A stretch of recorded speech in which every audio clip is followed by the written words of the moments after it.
Tonight on PrimeTime Politics. The call is across Ontario to protect our children and most vulnerable. A return to masking in Ontario, but no mandate to enforce it. With children's hospitals across the country struggling with RSV, the flu, and COVID-19, are tougher health measures needed? Also, this was absolutely humiliating and terrifying. Speaking out against the incarceration of refugees. Former Justice Minister Allan Rock will join us to talk about the practice of throwing migrants into jails as they come to Canada seeking refuge.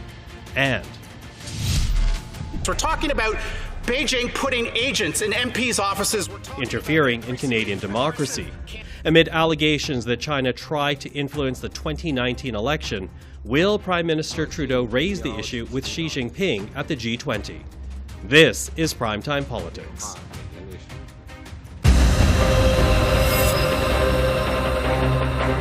Hello, I'm Michael Serapio. Ontario's top doctor has an urgent plea for everyone in the province, recommending the return to mask use for all indoor public settings, including schools and daycares.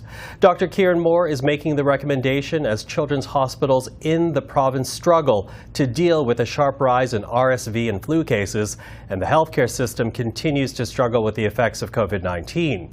Here is Ontario's Chief Medical Officer of Health. What we are facing is a triple threat that requires our collective action and action to protect the most vulnerable in our communities, the very young, the very old, and those with underlying medical issues, and to ensure that our healthcare system remains able to care for Ontarians when they need it. I am reminding Ontarians to get back to using all the layers of protection that we know work to keep ourselves and others healthy. Now, Dr. Moore's recommendations are only that. It falls short of a mask mandate. But should it be a return to mandatory masking, not only in Ontario, but in other parts of the country, as hospitals right across Canada are dealing with this triple threat?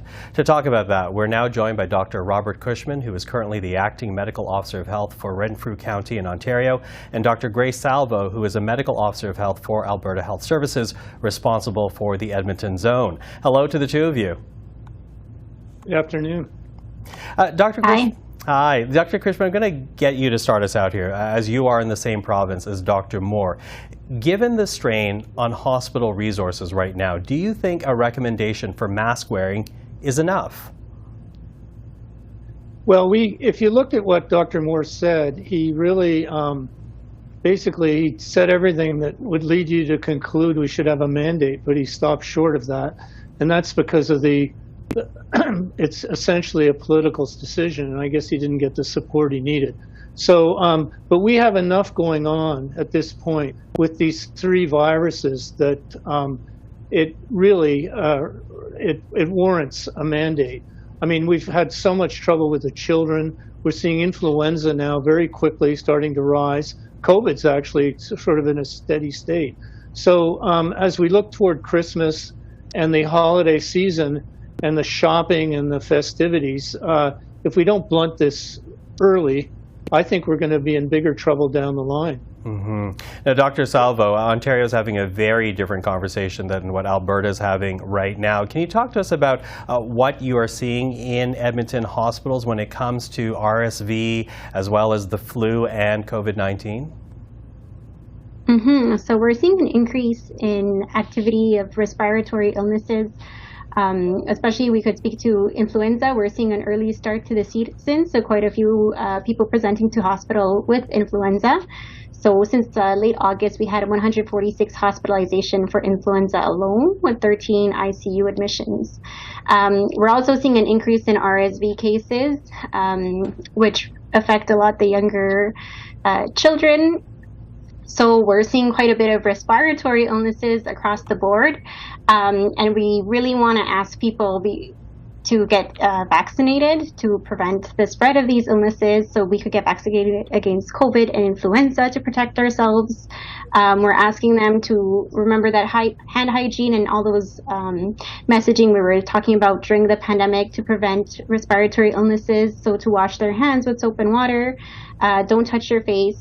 We're asking people to not share objects, so when we think of RSV, a lot of it is spreading with children who might be sharing kind of bottles, pacifiers, and toys they would put in their mouth. Wearing a mask is also another way to prevent the spread. People may choose to wear a mask even if there's no mandate, especially when they're in indoor crowded places. Earlier, Christmas shopping and all that is coming, so think about bringing your mask when you're going out. Also think about not having any ill visitors in your home, even though maybe you had plans for meeting up for Christmas or holidays. Ask people if they're ill before they come over. Yeah, and what's interesting out of that is while, Ontario right now is having this discussion about mandate versus recommendation, right now Alberta seems to be very focused on continuing the education and reminding people about the need of basic protection. Is that fair to say? That's fair to say, and we hope people could kind of hear this message that we are experiencing strains in our emergency departments, especially our pediatric emergency department is quite full right now. So please listen to these measures and kind of do your part to help prevent the spread. Now, Dr. Cushman, I guess part of the challenge here is it's interesting to hear Alberta's approach, because even if there were a mandate, I think the concern amongst many is how many people would actually follow that mandate. Given that people have been allowed to drop, for example, the mask, how many people would go back even if there was a mandate from the province? Well, we've seen this before, bicycle helmets, seat belts. You can only cheerlead and recommend to a certain percentage, and then you hit a stone wall. So the real issue here is would mandates, it's a small sacrifice, what would be the repercussions for mandates? I mean, would you have civil unrest, sort of what we saw in Ottawa in January? And that's hard to gauge, I must say. So the situation does warrant a mandate, but whether it's worth the political risk, I would think that we need leadership, that we need courage, and we need the political will whereby we explain this to people and we say, look, let's do this for 3 to 4 weeks and see how we're doing. I mean, we could, as I said earlier, we could be in big trouble by, the first week of December because we didn't do this. Quickly running out of time, but Dr. Cushman, I'm wondering if you might answer a question for me. Is there a trigger point where you think public health officials will have no choice but to bring back a mandate? Well, I think you're already seeing it. You're seeing it in certain school boards who are considering this. You're seeing it with hospital visitation. They may do it in long-term care. The problem is in Ontario is that we have 34 health units. So you're going to see all these individual decisions, and you're going to see it's not going to be symmetrical. And that's why, health is a provincial responsibility, and that's why we look to the province for leadership and guidance when it comes to these difficult decisions. Dr. Robert Cushman, really appreciate the time today. Thank you for that. Dr. Grace Salvo, also thank you to you for your time today. Thank you. Thank you. Two former ministers are lending their voices to Amnesty International and Human Rights Watch today. Allan Rock and Lloyd Axworthy speaking out about the detention of refugees in provincial jails. According to Amnesty International Canada, tens of thousands of people, including children and refugee claimants, have been incarcerated over the last 10 years. Individuals seeking refuge in Canada who instead were locked up even though none were facing criminal charges. That included Abdelrahman El-Mahdi, who came to Canada looking for protection and who ended up spending months in prison not understanding why and unable to hear or communicate with authorities. I spent most of my time in jail in silence because I was only provided with one hearing aid at a time and only for the CBSA meetings and hearings. The batteries would run out after a few hours. I was repeatedly handcuffed and strip searched. This was absolutely humiliating and terrifying. and I had no idea why I was there. I just cried. Well, joining us now is the former Justice Minister, Allan Rock. Allan Rock, nice to see you again. Michael, it's nice to be here. So, I think this practice of incarcerating refugees, many Canadians know this happens, many others do not. Just how commonplace is this practice? Well, far too commonplace. The report published last year by Human Rights Watch and Amnesty International jointly documented over 10,000 cases of people being held in detention pending the determination of their legal status. So it's very widespread, and so many lives have been touched and, frankly, affected very deeply as a result of this practice. Mm-hmm. I'm going to get into that in a moment, but talk to us about the kind of facilities that individuals are held in, and for how long are they held in these essentially jails? Well, what happens is when you present at the border and the border agency asks for your legal status and they're not satisfied that you had the status to be in Canada, then you can be released until there's a hearing, or you can be detained. It's entirely in the discretion of the border agency, Michael. The Government of Canada has created 3 holding centers in Ontario, Quebec, and British Columbia, which have about 370 beds total. They're like minimum security prisons. There's some supervision, but it's not as bad as being in jail. However, in too many cases, the border agency decides that instead of having you in a federal holding facility, they're going to use the agreement the federal government has with the provinces to hold you in a provincial jail. And the trouble with that is the agency has no power over the conditions in which you're kept in the jails. The jails in the provinces are created for people accused of or convicted of crime. In the case of immigration detention, there's no time limit as to how long you can be kept.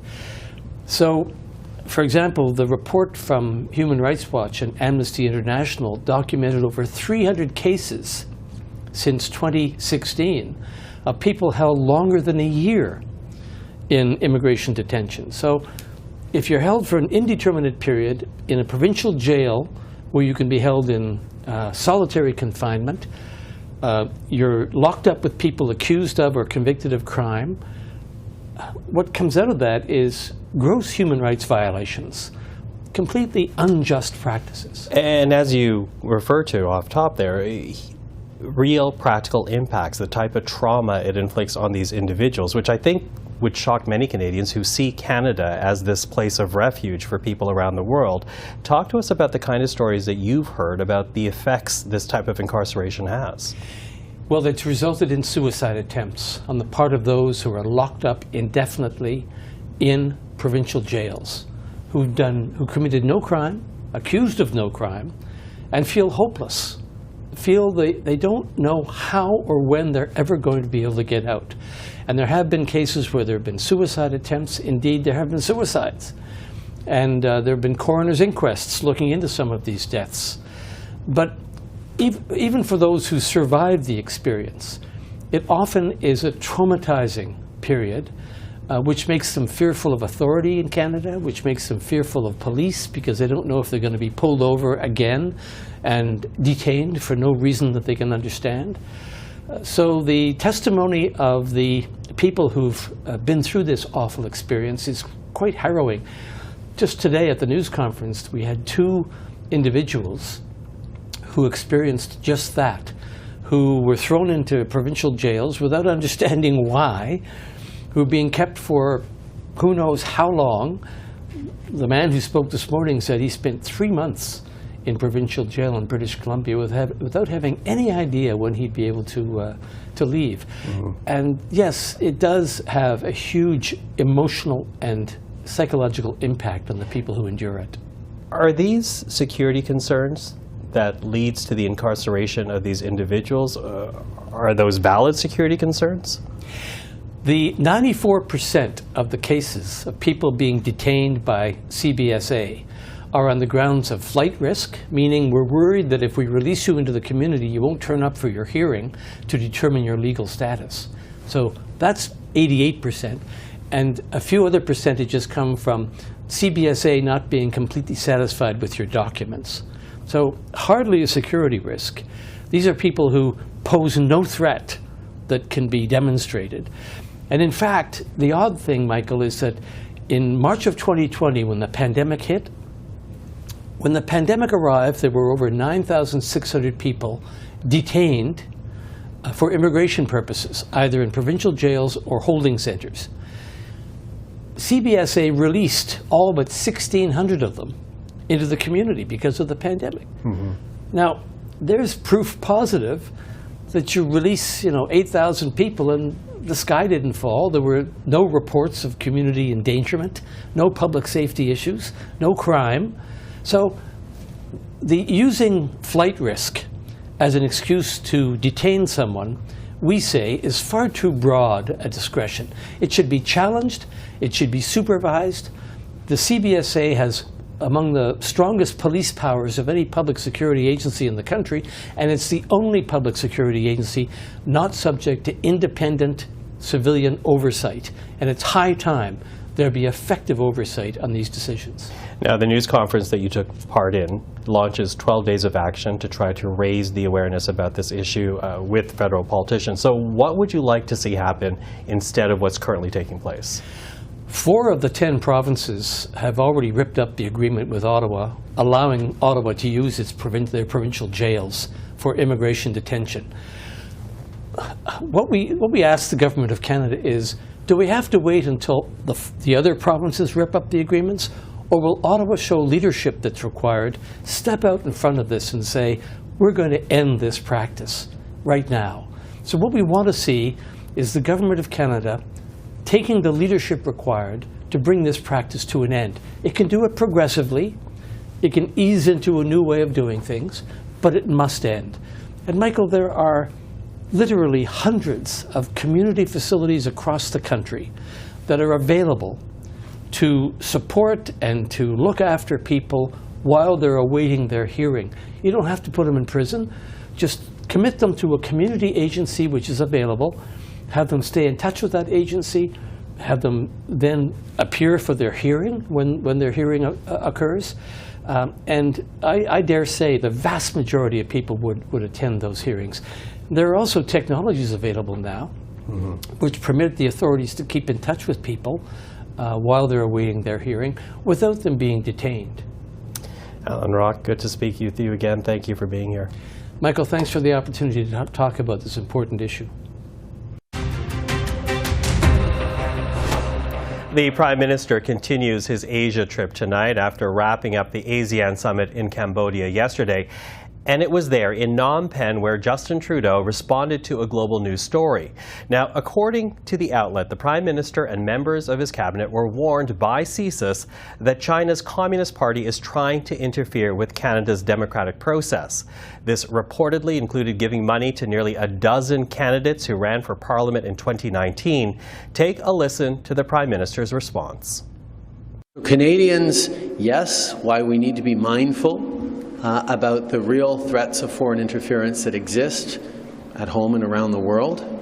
They can also be reassured that our institutions are strong, that our democracy is strong, and that we have measures in place to ensure that people know about it if anything does happen. But of course, we're always going to engage with leaders in ways that highlight concerns of Canadians, that stand up for our values and underscore preoccupations that Canadians have about things going on in the world. That was Cambodia yesterday, but will the issue be raised by the Prime Minister at the G20 in Indonesia? That is where the Prime Minister is right now, and that's where Trudeau will meet with other world leaders, including China's Xi Jinping. And if he doesn't raise the issue with the Chinese president, does that create problems of its own? To talk about this, we're now joined by Guy Saint-Jacques. He was Canada's ambassador to China from 2012 to 2016. Ambassador, thank you for joining us. Thank you for the invitation.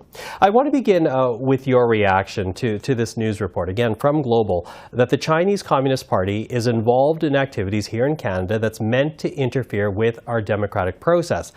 Does that surprise you in any way? Not at all. And in fact, there has been evidence for quite some time that there is interference activities being conducted by Chinese state actors in Canada. In fact, since Xi Jinping took power 10 years ago, he has increased the budget of the United Front Work Department and of the Ministry of State Security. So you have more spying taking place and more interference. And interference takes place in our political system, but also on university campuses to try to prevent discussion on subjects that China considers red lines. All this, in my view, calls for a full investigation, and I would go further. It also calls for the adoption of laws to prevent foreign interference in Canada, similar to the laws that were adopted by Australia a few years ago. Mm-hmm. Now, why would China want to interfere with Canada, though? Canada has a history of being very open to relations with the People's Republic. So why would China want to interfere with this country? Well, you're right. You know, we had, I would say, a very successful relationship with China until a few years ago. I would say that trust was completely broken with the Meng Wanzhou, Two Michaels affairs. But also, I would say that we have learned a lot more in the last few years on the aggressive foreign policy conducted by China. They don't hesitate to take coercive actions such as hostage-taking or punishing a country with severe tariffs.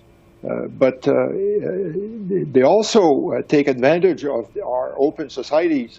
And you see that Ambassador Zhong Peiwu, the Chinese ambassador, takes opportunities of all interview requests, all speaking engagements in Canada. We offer him all those platforms.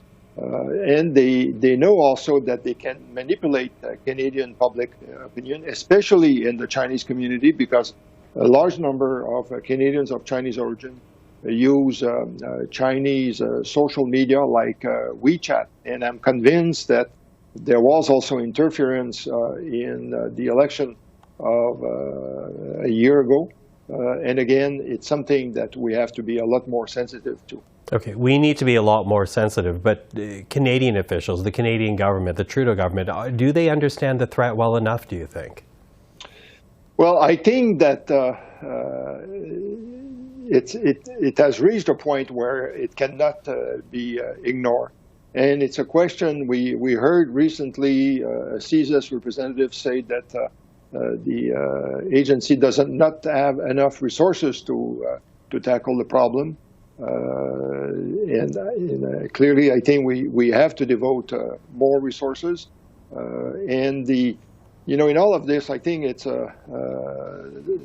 important for the Trudeau government to indicate that it won't tolerate any foreign interference, because, in fact, not doing anything might create the impression that they are benefiting from such interference. And therefore, I think if we are serious about our democracy and our values, this requires a strong intervention. You talk about government signals, and when you talk about the Trudeau government, we know that they've yet to unveil their Indo-Pacific policy, but in broad strokes, we strongly suspect it will be about shoring up relations with more like-minded, democratically minded countries. Is that at least a positive sign? Yes, in fact, I was very encouraged by the speech that Minister Joly gave last week. And when we look at our allies, we have to recognize that the United States is a paramount security ally. Things have changed also in Washington. Washington has identified China as a strategic rival. And because the voice of Canada is limited in trying to deal directly with China on difficult issues such as human rights, that's why we need to forge alliances, reinforce existing alliances, to try to push back on China. The only language that China understands is firmness, and if we can come as a group to force China to change its behavior, we have more chances of success. Okay, well, to that, the PMO is not saying whether or not it has requested a meeting with Xi Jinping during the G20, but should the Prime Minister actually bring up the issue of Chinese interference during the G20, should they be meeting with Xi? Well, I think that I would not be surprised if there were informal soundings in Beijing to see if a meeting could be arranged, but you can bet that Xi Jinping does not want to reward Mr. Trudeau, especially after the speech that was given by Minister Freeland in Washington a month ago, after also Minister Champagne ordered three companies, Chinese companies, to divest their investment in Canadian mining societies. And of course, after Minister Joly announced that we will have a much more restricted engagement with China. I hope that, this being said, that Minister Joly will be able to corner her counterpart, Wang Yi, to discuss this. There might be an opportunity for the Prime Minister to exchange a few words with Xi Jinping, because they will be seated next to each other. But in any case, I think that again, Xi Jinping is still in a mood that he wants to punish Canada and offer no rewards. Okay, but if Xi does not speak to the Prime Minister and it does fall on Joly, what is the danger if this issue is not raised? The very fact that intelligence in this country is warning of Chinese interference. Well, I think clearly the measures that need to be taken right here in Canada. This subject and spying, those issues have been raised in the past with China, despite discussing this and warning China about consequences. We have to realize that there were not really that much consequences, and China will continue to do this, to take advantage, and therefore, personally, I think it's more important to show leadership by taking measures in Canada, by adopting new laws. This will send a clear message. And also, what the government could do, if it can identify official Chinese diplomats that have been involved in interference activities, this person should be expelled from Canada. Guy Saint-Jacques, thank you very much for the time again. Thank you. Before we end tonight's program, we wanted to check in with the Public Order Emergency Commission. The inquiry now focusing on the federal government's response to the Freedom Convoy. And today, the former top bureaucrat at Public Safety was asked if meeting with protest organizers would have been helpful. That so-called engagement strategy was suggested by the Ontario Provincial Police Liaison, but the former Deputy Minister did not think it would work. I only know what Inspector Baudin was telling me, which was that he believed it was worthy of consideration, and given the sense he has of the behavior of protests, that it might have effect. If I were to push it, I would say I had the feeling that it was a very low order of probability that it would have had a material effect, because the protesters had been in Ottawa in a determined way for an extended period of time. The Commission will continue hearing from federal officials this week. That includes the RCMP Commissioner, the Prime Minister's National Security Advisor, and the Clerk of the Privy Council. And that is it for tonight's program. I'm Michael Serapio. Thank you for joining us. See you again tomorrow.